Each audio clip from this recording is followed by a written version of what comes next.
For years, my family and I were renting a small farm in a tiny village in France. Here we grew organic vegetables and made our living by selling them to the local community.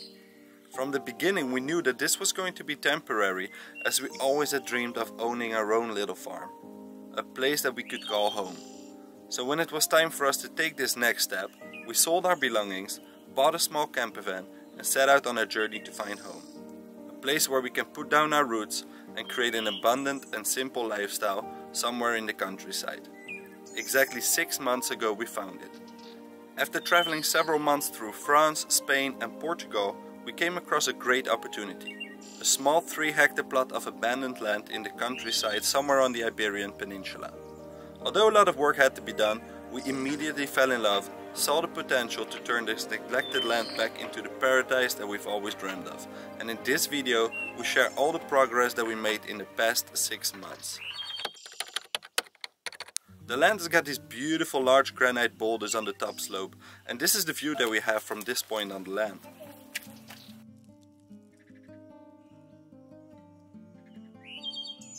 Going a little bit down in elevation, there is a decent sized plateau of roughly 1 hectare with relatively flat ground. Here we will be able to develop most of the infrastructure for our new homestead. From this plateau, our land continues with a steep slope down where it meets a small creek at the bottom of the valley. Lots of different features, challenges and opportunities. Most of it is overgrown with hardy Mediterranean shrubs and what are the remains of an old olive grove and some cork oaks that have been burned out some 10 years ago.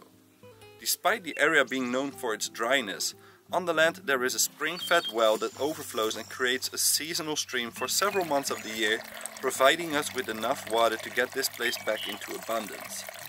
There was only one major problem. We couldn't access our new property. The old road that used to be here was inaccessible, completely overgrown and in serious need of rebuilding. But before we started to go ahead and put the cart before the horse, we first needed to make a rough design of the land. So we got to work. The goal of the first couple of months was to make the land accessible and start to work on some of the most important projects. We sat down and made a list of all the things that had to be done.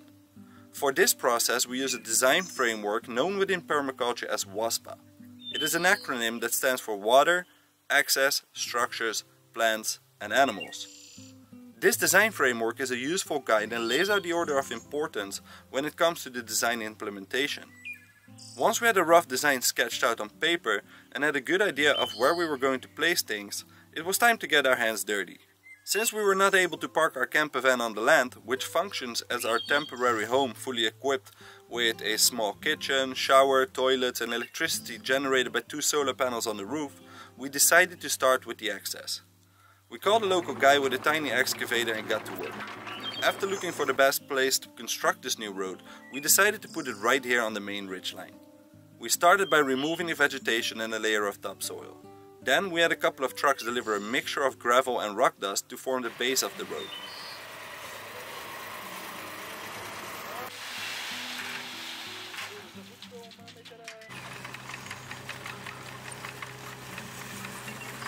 After we had laid down this first layer, we compacted it using a rented compactor and applied a small layer of gravel as a finishing touch for the road. With the new road installed, we were finally able to move our home on wheels on the land and start to truly experience living here. Up to that point we had been camping for several weeks on a nearby place until we could access our new land. So when we could finally move onto it, we were super excited. And without wasting time, we started to directly reforest this area so that we can stabilize the ridge, reduce erosion and grow an abundance of fresh food along the sides of the road. At this point, we were already nearing the end of winter, so the gap was closing to get our trees in the ground before it was too late. The great thing in the Mediterranean climate is that you can experiment with a lot of different fruit and nut trees. We can plant both temperate climate trees as well as some of the hardiest subtropical trees. So we try to experiment with as much diversity as possible and see what type of trees perform really well in our particular area. So far we planted a lot of different stone fruit like cherries, apples, apricots, peaches and a bunch of others, as well as many different citrus trees, figs, olives, chestnuts, avocados, hazelnuts, pomegranates and many more, including a bunch of different nitrogen fixing trees as well as other support species. Digging holes for the trees seemed to be quite a challenge though. The bedrock was only 20 centimeters below the soil and in some places even less. So initially I started to dig holes with a pickaxe and a shovel, but after a while let the mini excavator take over to do most of the hard work.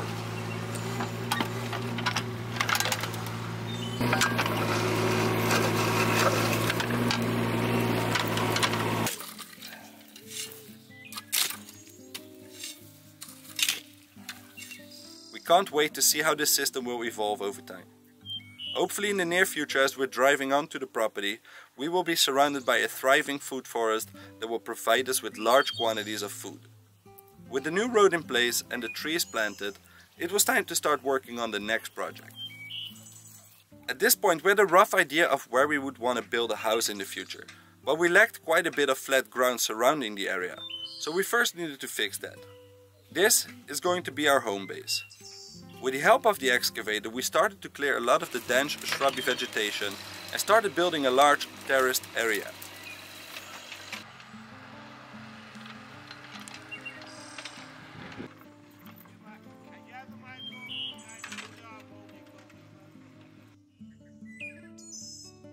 This process went quite quickly, and once we had this place prepared, it was time to move on to the more important projects on the land. And that includes water. In the area we now live in, water is a very scarce resource. And driving around in the area in summer makes you feel like you're in a semi-desert. Yet what most people don't realize is that we receive just about as much rainfall as places like my home country, the Netherlands. The only difference is that most of the rain falls during a couple of months of winter. And it's our job to make sure and try to capture as much as possible of it so that we can store it for the months where we need it most. For this we have a couple of options. Since there are no buildings on the land for now, it is impossible for us to capture any of the rain and store it in water tanks. One of the best options we had was to store it where it will be most useful for our perennial food systems, in the soil. So we went ahead and started to work on rainwater harvesting earthworks. First, we started to dig out a pond. Below our spring-fed well that turns into a seasonal stream, there is a natural depression where a lot of water collects during the wet winter months. This was the perfect place to start building a pond. But before starting the work, we wanted to know what the ground looked like in the deeper layers. So we dug a test hole. We found a decent amount of clay and loam. I suspect that due to erosion, a lot of the topsoil from the ridge eventually ended up here. Below this layer of clay and loam, we found a lot of schist stone, which is basically a type of rock that splits and cracks very easily. Not the best type of soil to build a new pond. But with the amount of clay content that we found, and with the idea that we would introduce docks, which help to naturally seal any leaks with their droppings over time, we went ahead and started to dig. We ran into quite a few challenges as we were building the dam, as the soil was very saturated with water, making it very soggy at times. But after a short week of digging out topsoil, constructing the dam, moving a lot of earth and building a spillway, the pond was ready. To help stabilize the dam, we applied a layer of mulch and seeded the cover crop. Normally you would first seed the area and then apply a layer of mulch, but we had a lot of hungry birds and were losing a lot of seeds to them. So to help reduce this loss, we started to do it the other way around, which turned out to be an effective solution.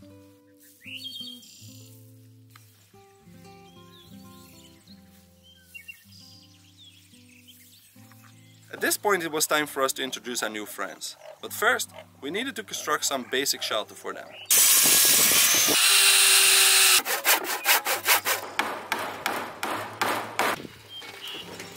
Once the portable coop was ready, we placed it right next to the pond and started to herd our partners to the new home.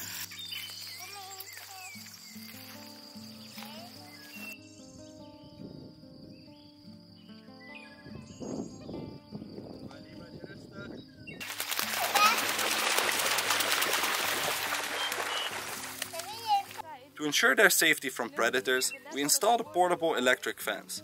This keeps both the predators out and the ducks in. With the pond created, it was time to move on to the next project. One of our big goals is to grow most of our own food and become more self-sufficient and self-reliant. To help us with this and increase the resilience of this property, we need to capture every single drop of rain and store it in the soil. So we decided to start building swales. Swales are basically trenches dug on contour that capture any runoff and organic matter, allows water to be stopped in the landscape, spread it out from the wet valleys to the dry ridges, and slowly let it soak into the soil. They are great water capturing systems which are extremely important in this climate, but also are great tree growing systems. Once we dig out the trench, we place the dugout soil on the downhill side of the slope to create a berm. And it is this berm that is a great foundation for starting food forests.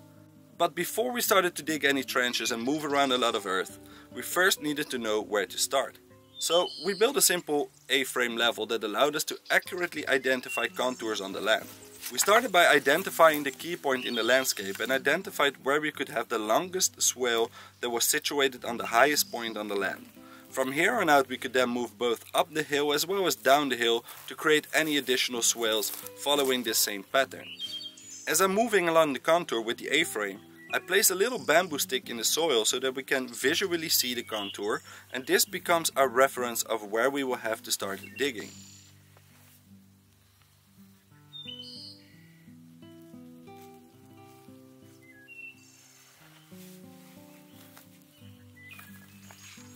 With the prep work done, it was time to start digging.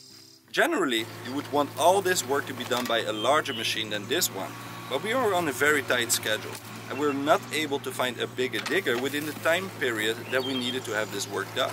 So we went forward with the resources that we had available locally and started to dig the swales. In total we ended up digging 5 swales for now.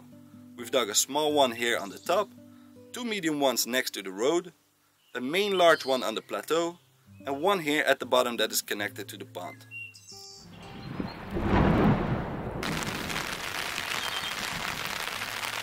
Whenever it rains, these swales start to fill up completely, helping to recharge the groundwater, and in case it would overflow, they're all directed to fill up our bottom pond.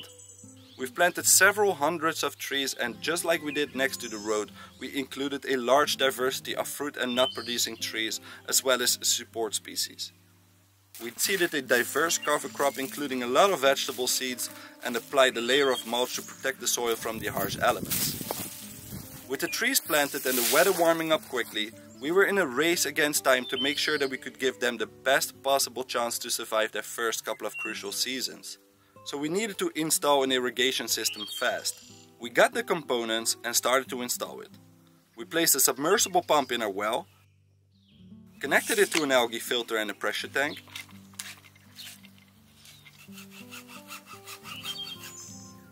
and installed pipes and taps everywhere we needed to have water.